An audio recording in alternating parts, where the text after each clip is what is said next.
So para sa build natin ngayon, meron tayong stainless spokes. Taiwan yan guys. Hub, Of the project na silver. 32 holes. yung rims din, the project din. Rims natin yung bagong the project na pwede sa American Valve tsaka Presta. Kasi may adapter siya. So kung So optional ka. maganda doon, kunwari, abutan ka ng flat sa ibang Oo. lugar, walang bentang Presta. Walang Presta o walang- American Valve. Oo. Yun. So hindi ka kakabahad. either kasi pwede. Oo. So yung cranks, the project na Nakakuha fixed tayo limit ng 48 cranks ng by project. 130 mm. Yan. Tapos yung J natin, yung bagong version niya na S1 white. KMC. Okay, MC yan. Hindi siya agad kakapitan ng kalawang kasi ano siya eh. May paint siya eh.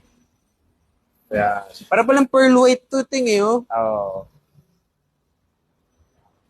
Ganda ng pagka-powder. So, OS. Ang set niya ay the project din. Siyempre, yung fork niya yung CX na promo.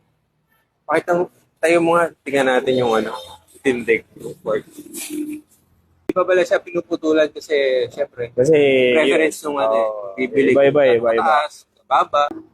So, yung spacers niya ay silver din na the project. Meron din tayong black din. So, sa isang set, 3 piraso. 510 tsaka 15 mm. D1 na combo bars. Ang reach niya is parang around 110. 100 to. Ang gano'n. Parang mga ganun. 100 or 110. Okay lang kasi may back sweep siya Kasi eh. na offset naman ng back sweep. Di ka sobrang lalayo.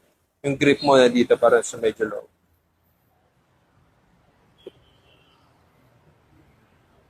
Saddle, the project din. Project. And yung seat post, of course, yan. The project na 20 offset.